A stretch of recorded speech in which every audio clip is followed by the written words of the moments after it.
A long time ago, 24 years to be exact. Yeah, in that distant year of 1999 in the land far, far away known as Japan, a little green frog thing bared his weird, perfectly symmetrical round face to all the little impressionable young Japanese children of the new millennium. His name? Keroro. Sergeant Keroro.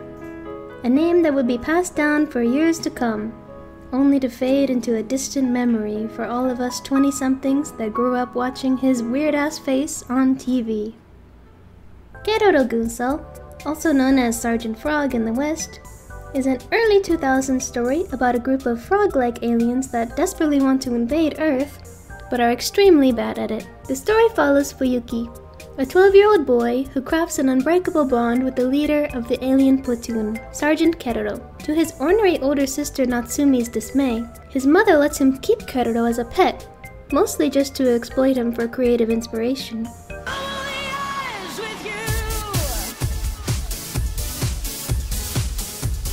And they come to find that he's only really good at 3 things: vacuuming, eating hamburgers, and building Gundam models. And that's pretty much it. After that, the rest of the colorful alien crew gathers together in an episodic roundup, and shenanigans ensue. But whether it was okonomiyaki demons, pink pop star axolotls, or a cute high school girl with the power to destroy the planet, I was always happy to see the next episode of Keroro's antics. Recently for my work, I was tasked with writing an article organizing every single Persona 5 crossover event in video game history. I know this is kind of off topic, but stick with me here. At first I was having fun. The Super Smash Bros. Reveal at the Game Awards was one of the coolest video game announcements of my recent memory, and for a while it seemed like promotions for the game were somewhat genuine. Then 2022 hit and it was just mobile game collab after mobile game collab. It felt like Atlus was just shoehorning their way into universes that didn't even make sense. Why are the Phantom Thieves in this Dead by Daylight-esque horror game? Anyway, my point is, it got me thinking about how much I value media promotions with real substance. I want to physically go to Toys R Us to go catch a Darkrai. I want to go to a location that makes me feel more connected to the fictional worlds I love, not just admiring them through the screen. Luckily, and yet unluckily in the sense that the only way I'll ever be able to experience this is through 480p videos on YouTube and ancient Japanese travel blogs, Keroro was no stranger to showing his face to all the Pekaponians out there in the 2000s. I want to preface all of this by emphasizing how big Keroro was in Japan when the anime began airing. There were Keroro keychains, Keroro plushies, Keroro figures. Hell, there's even a Keroro snow globe? Oh, and a toaster, which I'd really love to own someday. As a result of his dwindling popularity over the years though, you can actually find a lot of this stuff on eBay with varying results. I could probably make an entire video on just Keroro merchandise. Let me know if you'd like to see that. Plushies that are probably bootlegs, and for some reason he keeps coming up a lot, like with this like fucking fake drip. Oh, maybe it is official. I mean, maybe. I have no clue. Like, where did he come from? What the fuck is that? Afro Kirano? I didn't know this was a thing. Used junk? Why are you calling him junk? He's even got the nice shoes. So all of this physical merchandise is either tucked away in Japanese attics or recorded here. But what I'm interested in focusing on today is the lost Keroro lore. Yes, that's right. I will be going over a few real-life Keroro campaigns I only wish I could have experienced firsthand. Alas, I was a child, and all I knew of Keroro at the time was the questionable yet still funny Funimation dub on Netflix. Oh! It's my comic's new star! You're so yellow! It's nice to... Oh, wow. I bet this sweet potato will perk Natsumi's stinky attitude right on up. It's not like I wanted to send him down that pit. No, I wanted to throw him down that pit engulfed in fire! Sergeant Frog never truly took off in the West the way it did in Japan, so I've took it upon myself to spread this little guy's legacy. This is an oddly specific memory from my childhood that I'm not sure if it's shared with anyone else, but I remember going to one of the first anime conventions I had ever attended and listening in on a panel hosted by Todd Haberkorn, the English dub voice for Keroro. He was comparing the popularity of Sergeant Frog in the East, saying it's akin to SpongeBob in the West. I vaguely remember him recounting a moment where he revealed his new starring role to some people visiting from Japan, and being astounded by their explosive reaction. when I did that audition for Sergeant Frog, I was really freaked out because I knew it was a huge show. There were 320-something episodes. It was the biggest show at that point that I believe I had worked on. I hadn't started working on, no, maybe I had started working on One Piece at that point, but even then One Piece wasn't where it is now, you know? And so I knew it was a huge show. I knew they were, like, it was a big deal. It had to be approved by the Japanese producers. I knew that, you know, in Japan, in Asia, Sergeant Frog is huge. It is unbelievable the impact that show has over there. And so I know there was a lot riding on it, and a lot of people were gunning for the role of Keroro. Despite the voice actor's best efforts when it came to rallying people to purchase more DVD copies of Sergeant Frog and support the show, Funimation was never liquid enough to get a 4th season greenlit. Although it's true that there were over 300 episodes left from the Japanese dub, they only made it to episode 78. That's over half of all of the episodes just missing. Show cancellations were a sad reality and a real fear back in the late 2000s and early 2010s, in a world where anime wasn't yet mainstream in the West like it is today. The best way to communicate with a business is through business, unfortunately. Not to be a downer here. But if you guys want to see more Sergeant Frog, like a lot of you have done, you've got to get out there and support it and get it. You have to get out and you have to support it because what the company sees is like, wow, okay, so 1 out of 30 people bought it. I guess they didn't like it. They don't realize that you were all watching it together. You just gotta get out there and you gotta support it. And for all the shows that you want to see, not just Sergeant Frog. That's part of the reason I made this video, to show whoever worked on this show or any old fan that it hasn't been completely forgotten. I would make a flip note of the characters in a bulletproof music video, but sadly I need more words than that.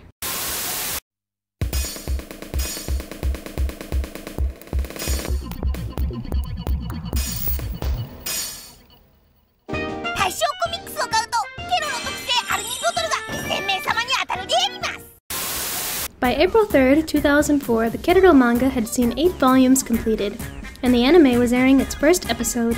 Fast forwarding to July marks the release of Keroro Land, a magazine dedicated entirely to Keroro news and content. No, unfortunately it's not an amusement park as the name implies. If at all possible, I'd really like to get my hands on a copy of one of these one day. I'm sure they're chock full of images and information that has been mostly buried to time. Opening one would be like opening up a treasure trove of Keroro history. A Keroro time capsule, if you will. Whoa, is that a Keroro scale with an inflated Keroro platoon on the front? Now that's just offensive. I assume you could get this by winning some kind of lottery that required you to handwrite your address and send it into Keroro Land headquarters. That's one Keroro item I'd personally choose to avoid. Anyway, 1 month later, in August, Japan saw its first ever Keroro bus wrapping in the Yodakyu bus in the Kichijoji area. The wrapping only lasted a month, but what a joyous month it was.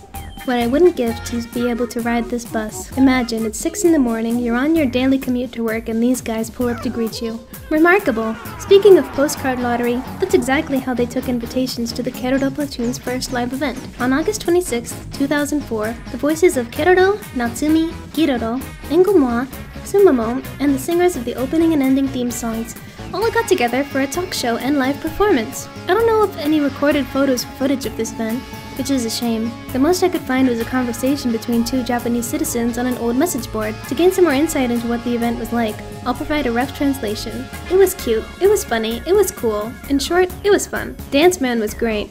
The audience almost stood up and sang Keroro Gunso together. The funniest part was when Corporal Keroro appeared on stage and suddenly fired his water rifle. The stage was flooded with water and the speakers were also flooded. I also went to the event. Moa Dono's yukata came undone. A lot happened, but it was a great experience for Keroro lovers. Hello. Yes, it was. Moa's yukata slipped down not once, but twice!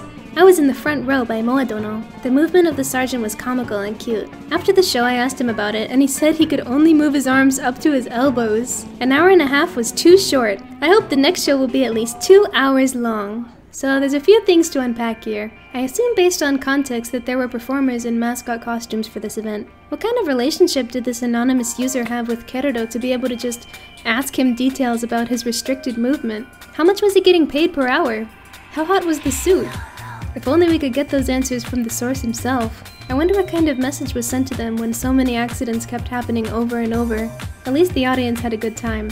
I stumbled across this Japanese blog that had loads of photos of some kind of Keroro performance at Gifu Chunichi Housing Center. From peeking at other Keroro event archives, I get the impression that it was more of a common thing for these play-like performances to take place around residential areas of Japan to entertain children. It seems like it was a coin toss for which characters would show up in each performance. The distribution seems pretty random, but this one had all of the Keroro platoon present as well as Fuyuki Dono. I find it appealing how they went the extra mile of giving Fuyuki his own set of chunky hands and shoes, just to try to help him blend in with the other chonkers and eliminate any over-the-top uncanny valley effect he may or may not still have. I found it cute how there were dances and little meet and greets scheduled where kids could go up to shake the characters' hands and take photos. I know I would be nervous if I had that opportunity.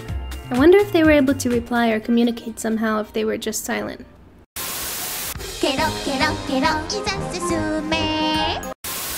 On July 21st, 2012, a momentous celebration occurred at the front entrance of Kumamoto Zoo. To commemorate the completion of 6 life-size statues of the Keroro platoon, a ceremony was held at which Keroro himself showed up to show his appreciation. Just look at these guys, aren't they remarkable? I think so too. That's why I wish I could be saying I booked a flight to Japan and I'm on my way right now to see them, but I'm afraid I would be met with little to no frog statues. That's not exactly within my budget range at the moment.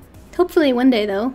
After frantically opening up Google Earth on my computer, I searched up Kumamoto Zoo and Botanical Gardens with a fierce determination, the likes of which you've never seen before from another frog-obsessed bimbo. I simply had to find my soldiers, my kings! To my dismay, when I dropped my orange buoy where it would let me visualize the area, Keroro and his comrades were nowhere to be found. In fact, the only thing I did find was a struggling zoo, its signs difficult to read from wear and tear, and the floor cracked to rubble. I began to wonder, had the soldiers fallen in battle? Until I saw him. Just outside the Kumamoto Zoo Museum stood the only remaining statue I could find, Shin Keroro. There was even a Keroro drawn on with marker on the window for good measure. My mind began to race. Were the others inside? Were they too damaged from whatever happened here to save? This is about when I realized that the images of Kumamoto Zoo I was seeing were taken following a series of earthquakes that hit the city in 2016. In April of that year, a magnitude 6.5 earthquake hit, followed by a magnitude 7.3 just 2 days later. It was nothing short of a travesty, and Kumamoto Zoo was near the epicenter. Thankfully, both the staff and some of the animals were evacuated out of concern for any future aftershocks, of which there were over 4,000. Suddenly it all started to make sense. Of course Japan would want to preserve these statues of the Keroro platoon that brought so much joy and pride to Kumamoto. I later learned, to my delight, that Kumamoto Zoo had had a grand reopening since the disaster. Also, the entire platoon was spared. They definitely aren't in front of the monkeys anymore, but I did find photo and anecdotal evidence of some Japanese netizens revisiting these relics. Keroro, Tamama, Kiroro, Kululu, and Dororo are all safe and sound according to the internet. I have high hopes it'll stay that way too, considering how much love Kumamoto City has for Keroro. In fact, he was even appointed his very own residence card, making him an official member of the community now. Edit. I just found that somewhere along the way, Private Tamama actually lost his right arm. You fought well, soldier. I'll have to explore Kumamoto someday to track down the exact location of these guys. My guess would be they might be somewhere in the Kumamoto Zoo Museum. I hope they're being well fed and taken care of. Wait for me, big guy.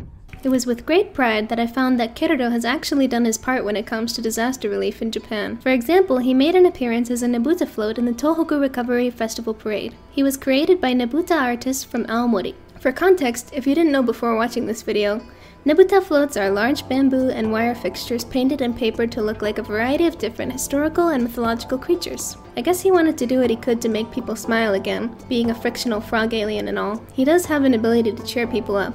Just look at his gaping, soulless face. So comforting.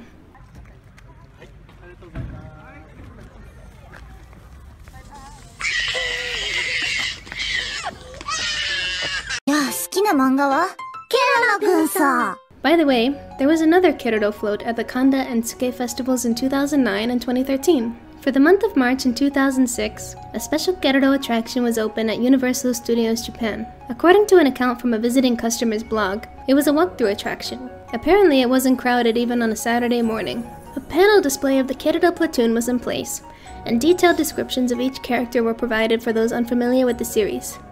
There was also a display for the first movie, along with a trailer that repeatedly played on a screen. Further in, there were various exhibits children could play with, including Fuyuki's occult bookstore, Keroro's Moshi Moshi video phone, and Tamama's room. Apparently something would happen if you tried to take a book from the bookstore or stole any of Tamama's snacks. You could also make a phone call and have a chat with Keroro. There was also a replica of Dororo's house and Keroro's tent. I wonder where all of these props are now. The writer of the blog also had a chance meeting with the mascot Keroro, who surprisingly showed up and asked him for a commemorative photo. There was also a replica of the Hinata family house you could walk inside. The rooms were recreated just like the manga. There was also Keroro's room, of course, filled with gunpla. There was even the secret base of the Keroro platoon recreated into real life. Here too were several light-up areas children could interact with. I'll end this segment with a quote from the USJ customer. My child loves Sergeant Keroro and watches it every week, so I sometimes watch it and knew what it was about, so I was able to enjoy my time here. It was very kid-oriented, like a typical event at any amusement park. It was mostly an event to promote the movie. If you don't know Keroro at all, you probably don't need to go all the way to see it. For kids who like Keroro though, I would recommend it. I don't think it's worth it to buy a ticket just for this event. My kid loves Sergeant Keroro, so we went just for this event, and he looked at every single panel and video in the venue. There were no Sergeant Keroro goods for sale. Sometimes Japan holds these events called stamp rallies at the train stations to boost local tourism. From March 4th to April 9th, 2006, there was a Keroro-themed one of these. If I were there, I would have collected every single one. Oh my god, is that Keroro in the ring? For 4 days in early May of 2009, a Keroro Expo was held at the Yokohama Landmark Hall to celebrate the series' 10th anniversary. It's hard to believe he was already 10 by the time I was 8 years old. Admission fees were 600 yen for adults, 400 yen for primary school students. The pictures on this blog show that there was a map, merchandise displays, plastic model display, Keroro laptop, a Keroro statue, cardboard cutouts, and a Keroro desktop, many of the seemingly reused displays from the USJ exhibits, and lots of stunning framed official artwork from the original creator of the manga, Mine Yoshizaki. By the way, did you know that Mine Yoshizaki also wrote and illustrated both Kemono Friends and the criminally underrated arcade gamer Fubuki? From 2009 to 2010, a series of Keroro musicals were performed. Look at them dancing around all goofy. What a joy. Did anyone even go watch this? I need to know how it turned out. You can't tell me there wasn't a time when Dororo's head rode off or something. Needless to say, I didn't get my deposit back. And that's kind of where the history of Keroro promotions tapers off. There were a few more bus wrappings in 2013 and 2014 in Kumamoto, Yoshizaki's hometown, and then he kind of just lies low for the most part until the manga reached its final volume in 2018. But hey, if you made it this far, I want to thank you for listening to me ramble about frogs for many minutes. If I missed anything you think worth noting, leave a comment and share the frog you love. If you enjoyed this video, please leave a like and consider subscribing for more nostalgic otaku videos like this one. I play a lot of cute fashion games on my channel, but I also love diving into my anime memories like this a lot of the time. Well, this was chu-chuns. I wish you all the best. Bye bye! Wow, the great video. It's a 5! 1, 2, 3, 4, 5. Huh? Go to Peru.